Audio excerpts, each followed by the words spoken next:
जब लड़की झुककर चॉपस्टिक उठाने लगी तो उसने अचानक देखा कि मकान मालिक के नाखून उल्टे थे। यह दृश्य देखकर वह सिहर उठी। ऐसा लग रहा था कि मकान मालिक को भी कुछ गड़बड़ होने का एहसास हो गया था, क्योंकि उसने तुरंत उसे एक सींग कबाब थमा दी। लड़की जानती थी कि उस कबाब में जरूर कुछ गड़बड़ है, लेकिन शक न होने देने के लिए उसने उसे ले लिया और उसकी नजर अनजाने में अपने बॉयफ्रेंड की ओर चली गई। लेकिन यह सब मकान मालिक की नजर से बच नहीं सका।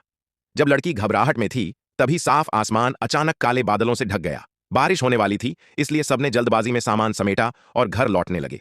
तभी बूढ़े आदमी ने कुछ अजीब बातें कहीं। लड़की चौंक गई, क्योंकि उसने कभी किसी को नहीं बताया था कि वह एक नर्स है। फिर भी वह बूढ़ा आदमी उसकी पहचान जानता था। शुरू में उसने इस पर ज्यादा ध्यान नहीं दिया, लेकिन अगले ही दिन उसके साथ और भी अजीब घटना हुई। जब वह अपनी महिला पड़ोसी का सामान उठाने में मदद कर रही थी, तो उसने अचानक देखा कि उसकी पड़ोसी की दो परछाइयां हैं। वह तुरंत मुड़ी यह देखने के लिए कि क्या कोई और है, लेकिन दरवाजे पर तो सिर्फ उसकी पड़ोसी ही खड़ी थी। लड़की के दिल की धड़कन तेज हो गई।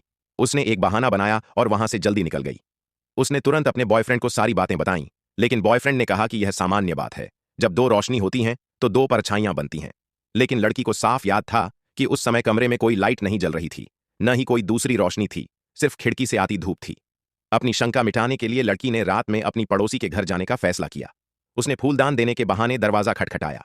बातचीत के दौरान वह लगातार पड़ोसी की परछाई को देखती रही और अपने बॉयफ्रेंड की बातों को याद करके कुछ समझने की कोशिश करती रही।